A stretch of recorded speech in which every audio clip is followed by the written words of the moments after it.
LinkedIn published an article, and in that article, they shared 4 tips for us to win on LinkedIn and create a winning content strategy for 2025. In this particular video, we will review the article together, and I will use my experience having grown almost 1 million followers on LinkedIn, having grown more than 425,000 LinkedIn newsletter subscribers.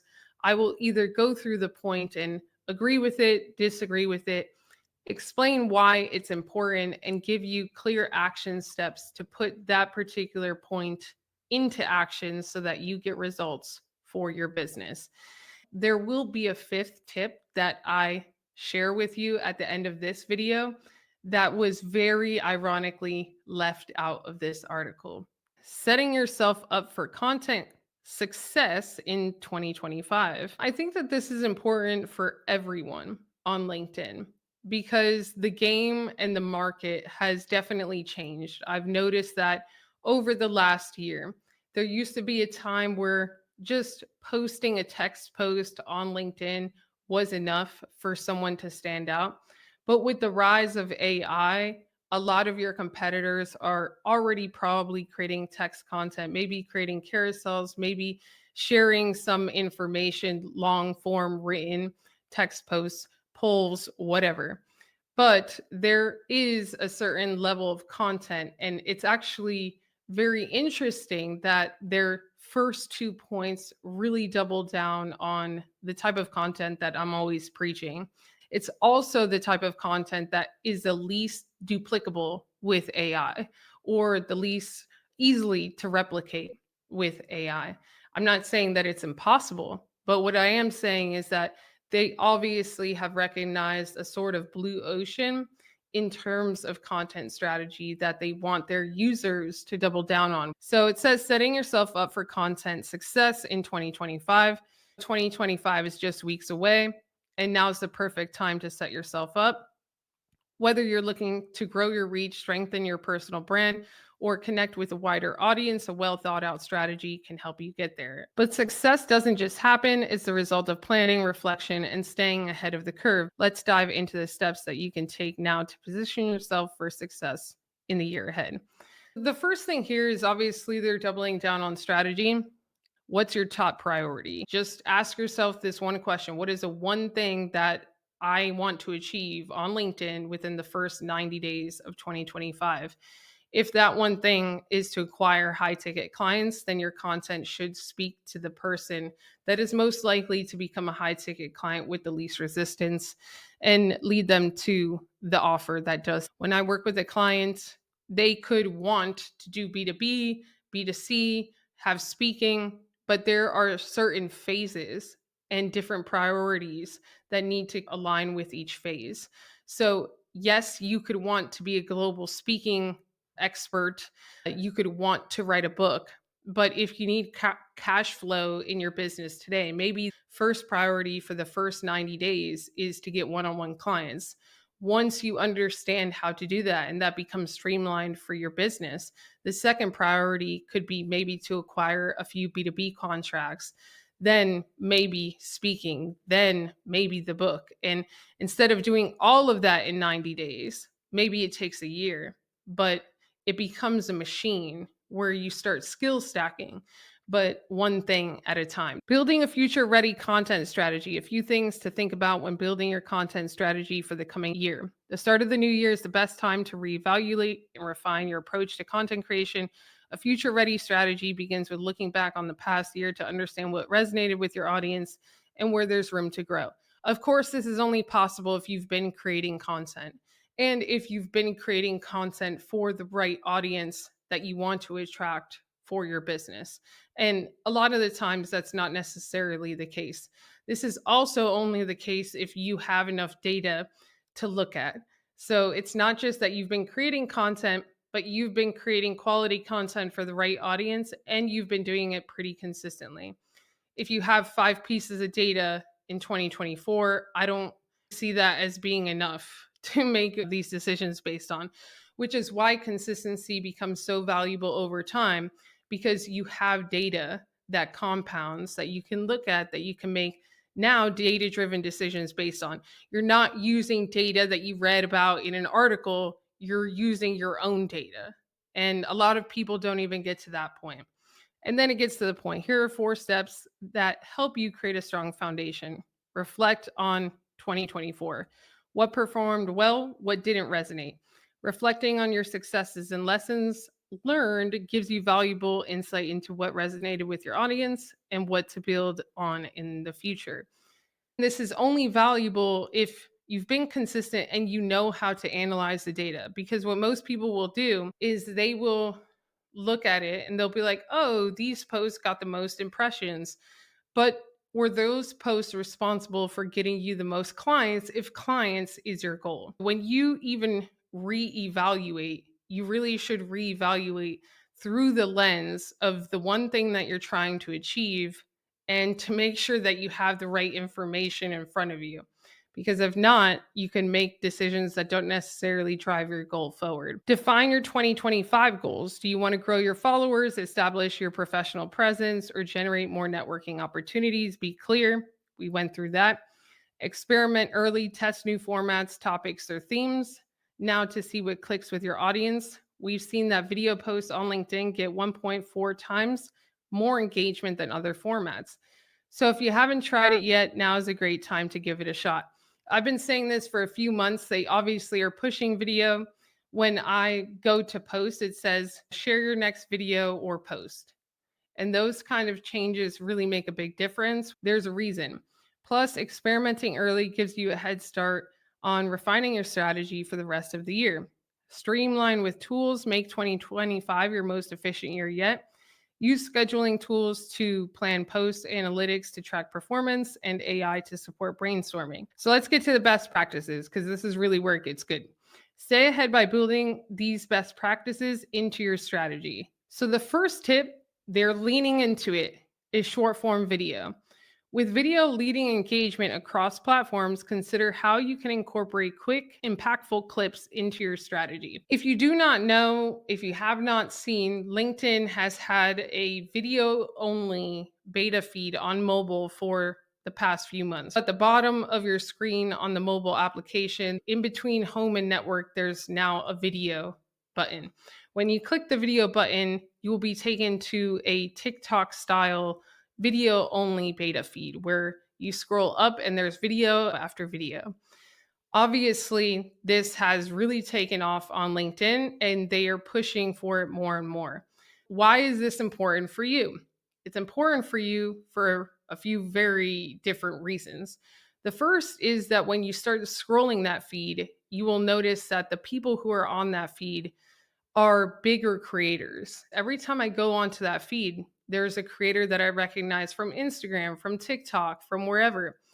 And what that means is that they're starting to really see the value of LinkedIn. Now, how does that affect you?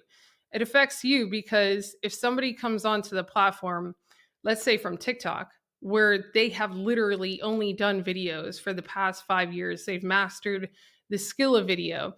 They have a library of assets that they can deploy on LinkedIn. They've cracked the code on where they can deploy, create new videos, edit them, and deploy them faster than you, and do it in a way where their video skills shine.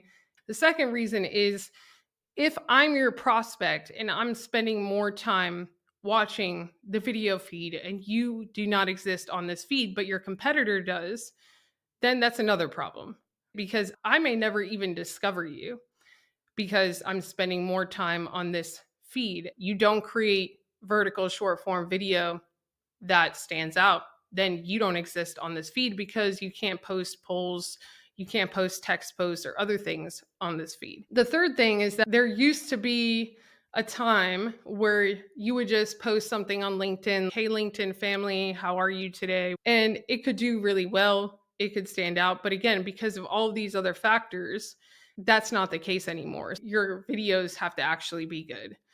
Not just the quality of the video, where a lot of people will focus their time and attention to, but the messaging.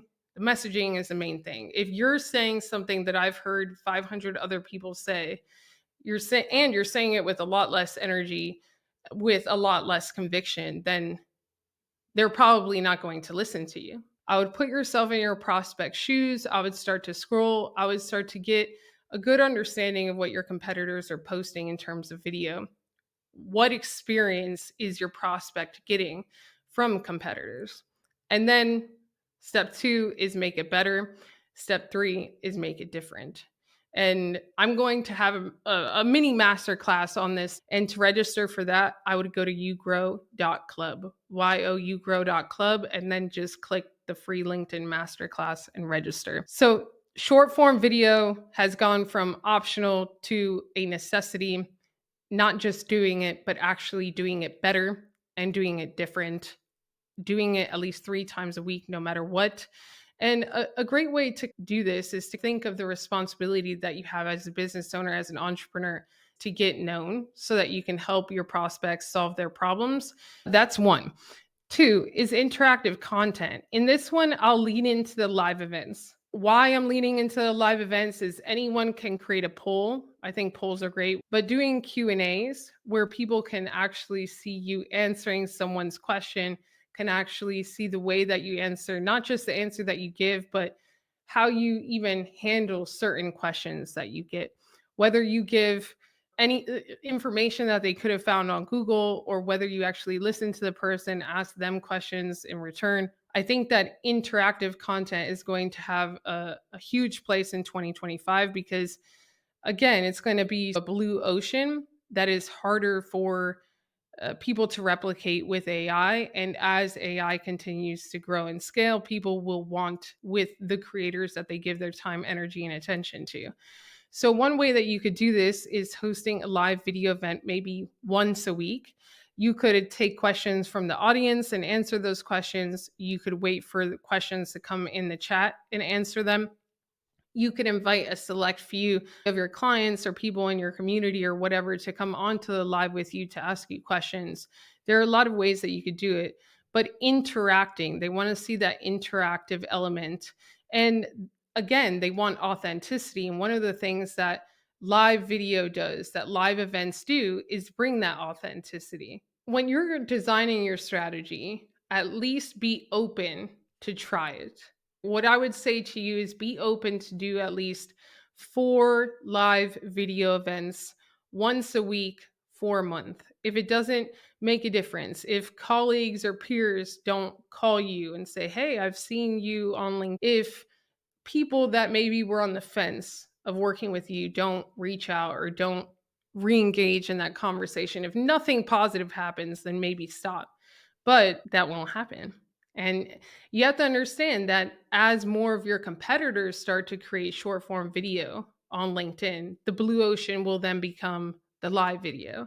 And a lot of people are just not willing to do that, either because they may not have the courage or because they just don't want to be associated with live video. And then again, authenticity. Leaning into live video for authenticity is very important. Also leaning into real life experiences. So if you're sharing a tip in a short video, instead of just sharing the tip, explain why you're sharing this tip. Where did this come from? And through just asking yourself that, usually a story or a personal experience is revealed. Instead of just telling people, hey, you should do video, I could say, hey, I've created more than 964 videos on LinkedIn. You should create video because out of all the types of content that I've ever created, it is the second highest converting content when it comes to clients, the first one being live video. And I could then explain my process of creating video, how someone could start, but I'm using my personal experience. Community building, engaging. So if you comment on this, I'm going to reply. Look at the post, people really putting in their time, attention, energy to post, support people. When you comment, ideally you want to ask a question. Ideally, maybe you even want to answer a question that they're asking in the post. Maybe use some of your humor. But your comment, just general rule, needs to do 2 things. Number 1, I need to know you're not a bot. Right? The number 1 complaint that I'm getting on LinkedIn from leaders is, Shanee, how do I stop people from commenting on my post if they're a bot? It's driving people crazy. and they just don't know how to stop the bot comments. It's gotten that bad. So through your comment, do I know that you're not a bot? Number 2 is, from reading this comment, do I know that you actually put in effort, that you're different, and that you may be a little bit funnier, you may know a little bit more about this, about that? Or does your comment just blend in with everybody else? What a comment does is tell people, hey, I see you. I'm also on the platform.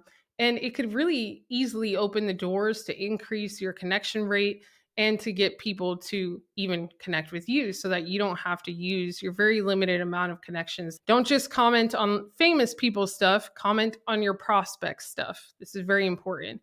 You'll thank me later if you do that. There is a fifth thing, but ironically, what they did not mention in this article is that you should probably also incorporate into your LinkedIn marketing strategy their form of distribution in this article, which is a LinkedIn newsletter.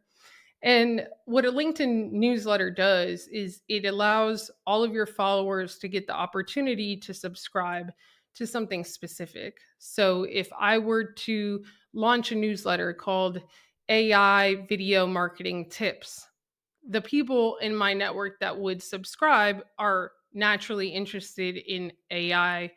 They're probably involved with some type of marketing agency or video marketing skill, and they want to get better at that. So, what do they also tell me when they subscribe?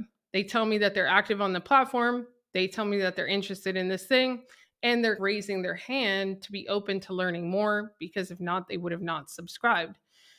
Also, once you launch your newsletter, every single time you release an article within that newsletter, your subscribers will also get the article in their email inbox on your behalf, but from LinkedIn. That would be the fifth thing that I would add to this list is, if you do not have a LinkedIn newsletter, you should probably launch one. And if you have one but have become inconsistent with it, are not taking it seriously, or are maybe not getting the results that you thought that you would with it, then it's time to look at what it is that you're writing, making it better, making it different, or reaching out to somebody like me that has better eye for it.